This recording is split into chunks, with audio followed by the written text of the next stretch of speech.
सगळ्यांनाच प्रश्न आहे की याच्यात आता एक आपल्यात एक मेल इगो असतो सगळ्यांच्यामध्ये, ठीक आहे? की तुम्हाला काय वाटतं की अशा काय गोष्टी आहेत की ते तुम्हाला हर्ट करतील ॲज अ मेल इगो? तुमचा मेल इगो हर्ट करणार, की समजा ही गोष्ट झाली किंवा समोरच्यानं ही गोष्ट तुमच्यावर केली की तुमचा मेल इगो किंवा इगो धर, मेल इगो सोड दुसरा विषय आहे. पण हं. That thing will trigger you की तुम्ही त्याला असं इमोशनली हर्ट होणार किंवा ऑफेंड होणार त्यांना, की अशी गोष्ट कोणती आहे काय? Need to think. थिंक हा अशा खूपच भरपूर गोष्टी आहेत. थिंकिंग ट्रिगर होण्यासारख्या भरपूर गोष्टी आहेत. पण पहिला ट्रिगर होणार काहीतरी कुठली ही लागतं रे. पहिला महत्वाचा. हा ट्रिगर करणं. आता माझ्यासाठी ट्रिगर करायला काय माहितीये काय, की मी एवढा इझिली ट्रिगर होत नाही नॉर्मली. तुम्ही मला बॉडी शेमिंग जरी केला तरी माझे फरक पडत नाही. असं आहे. सवय किंवा झाली. मला काय सवय झालेली आहे. किंवा काय जरी मला हा, म्हणलं तर ठीक आहे, पण मला एक म्हणजे नुकतंच हेडॅक जॉईन केलं सेडॅक. तर त्यावेळी मला एक मित्र भेटला, रूममेट होता माझा. तर पहिला म्हणजे रूम शिफ्ट झाले, सगळेजण सामान पण घेऊन आले आणि माझं जर आहे ना असं म्हणजे हा प्रॉब्लेम आहे ना स्टॅमरिंगचा. तर त्या म्हणजे ना माझी त्या मित्राशी चांगली हे होती, ओळख बिळख नव्हती कोणाची. तर पहिल्या दिवशी त्यांना माझी कधी ऍक्टिंग केला. मग माझं डोकं फिरलं. म्हणलं भावा जरा इकडे, म्हणलं इकडे काय रे भाऊ? म्हणलं आमच्या पप्पांनी पण असं मला कधी बनलेत. म्हणलं तू कोण बोलणार आहे? म्हणलं दांड्याच्या. आता ह्याच्या पुढे जर माझी ऍक्टिंग केलास तर आता पांढर. म्हणलं सॉरी झालं, म्हणलं सॉरी म्हणला. म्हणजे त्या पहिल्या स्टेपला त्याला मी म्हणजे हे केलं, बाबा असलं खपवून घेतलं जाणार नाही. हे पहिली आणि लास्टची चूक, तपला विषय. म्हटलं त्या पप्पांनी पण मला कधी बोललं नाही की बाबा तू असंच बोलतो, तू हेच का तसंच का करतोस. त्याला तिथंच हे केलं, थांबवलं. त्यावेळेपासून त्यानं कधी मला म्हणजे बोललाच नाही तसं कधी की तू असं बोलतोस ते काहीच नाही केलं. झालं एवढंच. मला माझ्यासाठी काय माहितीये काय, माझ्यासाठी आहे माझी पर्सनल स्पेस. माझी पर्सनल स्पेस मी खूप व्हॅल्यू करतो आणि ते पर्सनल स्पेस कोण पण त्याच्यात मला डिस्टर्ब केलेलं आवडत नाही.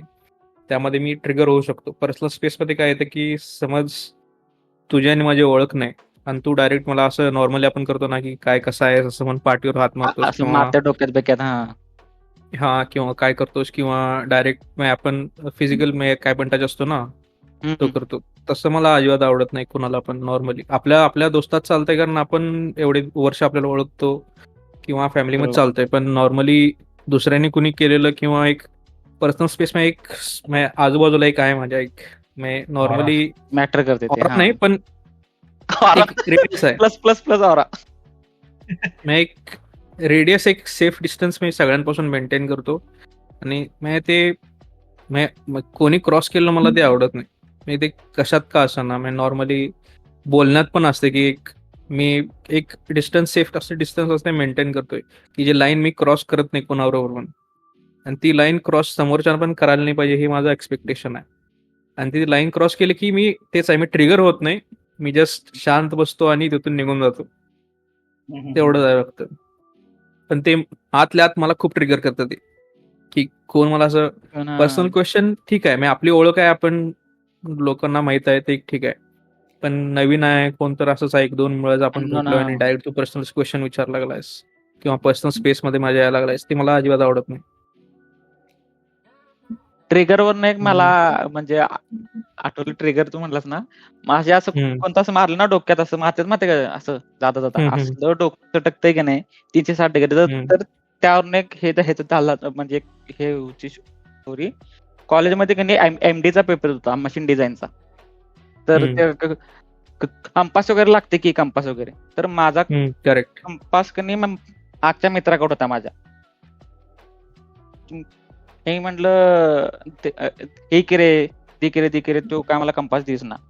त्यानं मला मारला असं आणि मला हे घे म्हटला, काय असं मारला डोक्यात आणि म्हटला घे म्हटला. पेपर चालू आहे किस्सा.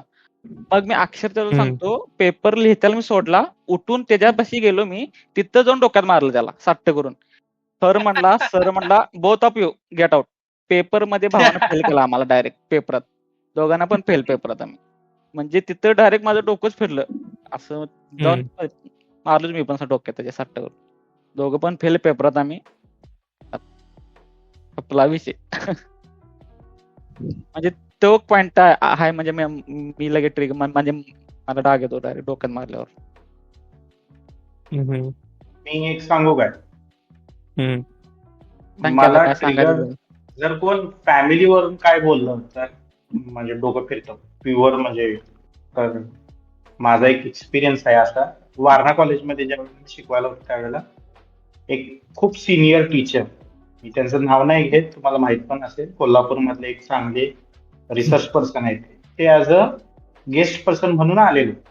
काहीतरी फंक्शन होतं त्यावेळेला बरं. आणि त्यांना न्यायला वगैरे मी होतो. म्हणजे त्यांना आणायचं त्याच्या रूम मध्ये वगैरे, त्या सोयीसाठी मी होतो. तर त्यांना त्यांच्या रूम मध्ये वगैरे ज्या वेळेला नेलं त्यावेळेला त्यांनी म्हटले बस चहा वगैरे पिये माझ्या बरोबर. असंच कॅज्युअल बोलायला लागले. मला विचारले तू काय आहे, कुठून आहेस, काय आहेस, तुझे वडील काय करतात वगैरे. असं जस्ट सांगितलं असं असं आहे, आई वगैरे हे ते वगैरे. आणि मग दुसऱ्या दिवशी पण मीच त्यांना घ्या केलेलो आणि फंक्शन वगैरे होतं. फंक्शन वगैरे झालं, सगळं व्यवस्थित झालं आणि त्यांना मी जिथं बसतो लॅबमध्ये तिथे त्यांना घेऊन गेलो. तर त्यांनी फिजिक्सचे क्वेश्चन विचारायला चालू केले मला. काय त्यांच्या मनात आलं कुणास ठाऊक आणि त्यांनी आणि एकदम डीप लेवलचे क्वेश्चन विचारायला चालू केले. तो रिसर्चचा माणूस होता, प्युअर रिसर्च, एकदम हाय रँकिंग रिसर्च आहे त्याच्या, अजूनही आहे. तर त्याने मला एक क्वेश्चन काय विचारला, मला तो क्वेश्चन अजून आठवतोय. पॅरालेक्स आपण रिमूव्ह करतो, तुम्ही जर लेन्सचा वगैरे स्टडी केला असेल तर ते पॅरालेक्स रिमूव्ह करायला लागतो म्हणजे आपल्याला ती इमेज वगैरे व्यवस्थित दिसते. तर पॅरालेक्स म्हणजे काय, तर त्याचा प्रश्न होता. या गोष्टी तर मी कधी विचारच केला नव्हता, काय नव्हता. पण मी म्हटलं सर म्हणजे मला नाही माहित म्हटलं पॅरालेक्स काय. मग ते तर म्हटलं अरे तू शिकवतोस मुलांना, प्रॅक्टिकल घेतोस लेन्सचे. म्हटलं करेक्ट आहे सर, बट सॉरी सर मला नाही माहित. तर त्यांनी बोलता बोलता काय म्हणून गेले, तुझा बाबा एवढा मोठा अधिकारी आहे आणि तू बाबाच्या नावावर धप्पा लावतो, असं काय तर ते कॅज्युअली बोलून गेले.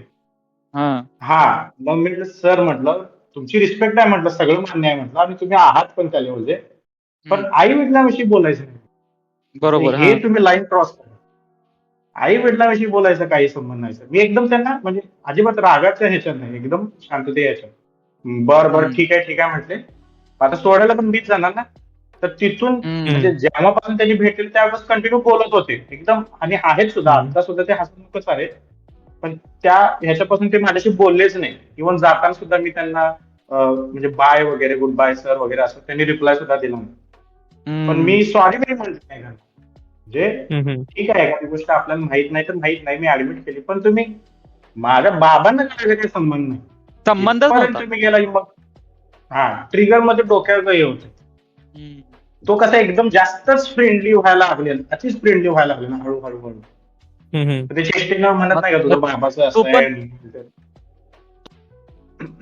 तू टाकायचा ना हात असा हात टाकायचा खांद्यावर, भावा काय म्हणायचं, काय विषय असं म्हणायचं. आपण व्हायचं फ्रेंडली भावा, असं करायचं सिंगम बिंगम. काय विषय विचारायचा काय? काय विषय तुझा, काय विषय आज काय असं काय करायचं म्हणायचं, असं काय बोलायस, काय करायलायस. खरं सांगायचं म्हणजे मुंबईच्या रोडवर गाडी चालवताना मी 10 मिनिटं ट्रिगर होतो.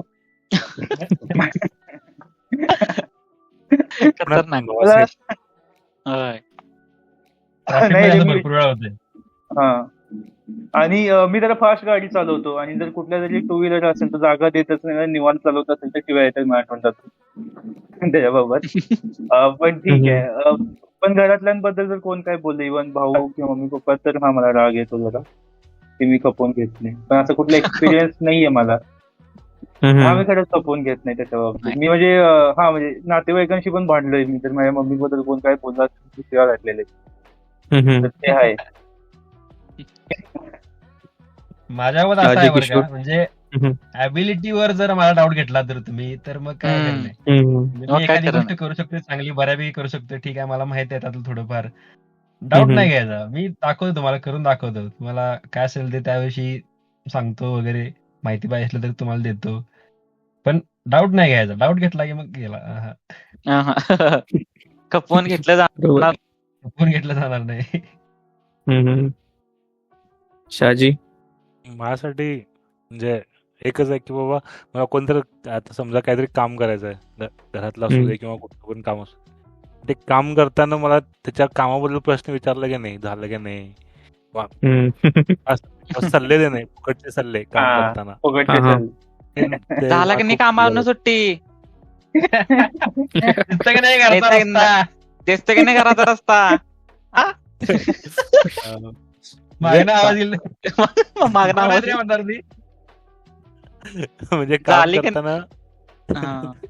काम करताना म्हणजे काम करायला ना सोडा की आता मी करतो माझं मी, तुम्ही कशाला सांगाल अशा टाईप. आणि एक अजून एक ट्रिक होतंय की बाबा समजा जसं सनी म्हणला ते पण एक पॉइंट आहे की बाबा आपण कुठल्या तरी नवीन सेटिंग मध्ये आहे आणि त्यात एकटाच एखादा एक असं माणूस असतो की तो लई पुढे पुढे करत असतो. म्हणजे एक्स्ट्रोवर्ट ठीक आहे पण हा एक्सटेन्सिव्हली एक्स्ट्रोवर्ट आहे असं. ओके. हा. हे उगाच जोक मारायचं हे काय अशी लोक माझ्या लई डोक्यात जातात लई. आणि अक्षरशः म्हणजे सगळं थांबून जरा शांत बसतोच काय कूल बनायला झालंय काय? कूल बनायला चाललेली माणसं. कूल बनायला चाललेली चाललेली माणसं. आता हे एक्झाम्पल होतं. मी रिसेंटली आमच्या सोसायटीमध्ये व्हॉलीबॉल खेळ चालू केलं काय. म्हणजे आधी खेळत नव्हतो स्टार्ट केलंय आणि obviously सगळी नवीन आहेत माझ्यासाठी तरी नवीन आहेत पण आणि एकमेकासाठी पण अशी ओळखी नाही आहेत कोणाची किंवा काय. पण त्यात एकटा येतोय रोज आणि उगाच म्हणजे ते काय म्हणतात ते क्रिकेटमध्ये असते काहीतरी हेकलिंग काय म्हणतात त्याला म्हणजे स्लेजिंग. हा स्लेजिंग टाईप करायचं उगाच. ठीक आहे स्लेजिंग कर तर गेम काय स्पोर्ट्समॅन स्पिरिट ना मी घेऊ पण ते म्हणजे पुढं करायचं प्रत्येक गोष्टीला असं. एवढं डोक्यात जाते की नाही असं वाटतंय की तर बॉल घेऊनच त्या तोंडावर मारवा एवढं लागत. आणि असं माझ्या हातानं सुटलं उठलं की नाही तो काहीतरी बोलला अरे छूट गया हे हो गया. मी कंट्रोल करतोय का कवा तर तो माझ्याकडे पेट खाणार आहे ते पण होते सोसायटीमध्ये करते ओला मारणार आहे मी. असं मांडीमध्ये असं टोकं घेऊन असं मारायचं खोपर पाठीत तसा मांडी टोकं घेऊन. म्हणजे लय इरिटेट होते असं होते की बाबा म्हणजे ठीक आहे म्हणजे एक असते स्पोर्ट्समॅन स्पिरिट असते म्हणा किंवा काय पण ते म्हणजे सगळ्या माणसाने एक लाईन क्रॉस करू नये कुठल्याही गोष्टीची. मग त्यामध्ये हा माणूस एक्स्ट्रोवर्ट होण्याची लाईन क्रॉस करतो आणि म्हणजे आणि ह्याला कोण ओळखत नाही असं नाही की बाबा ह्याला सगळी ओळखतात. ओळखत नाही त्याला तरी रोज मला आठवलं जी काही लोक अशी फेक वगैरे दाखवतात ना व्यक्तिमत्व वगैरे की त्याच्यापासून मी जरा लांब राहतो. म्हणजे मला जाणवतं की लगेच हा फेकू आहे म्हणजे उगीच असं वरचं दाखवायला वगैरे त्याच्यापासून शांतपणे लांब राहतो. आणि दुसरी गोष्ट आठवली की जी मला एकच 5 वेळा गोष्ट सांगितलेली आवडत नाही. एकच गोष्ट म्हणजे इव्हन घरी गेलास आणि चपाती जर कोण देत असेल आजी वगैरे देत असेल घेरे बाया मला डोक्यात म्हणजे प्रेमानं असं ते किंवा वाईट असं ते मला 5 वेळा नको. मी एकदा नाही म्हटलं संपला विषय. विषय कंडका ते काय भाईने बोला करणे का तो करणे का हा एक नाही आवडत.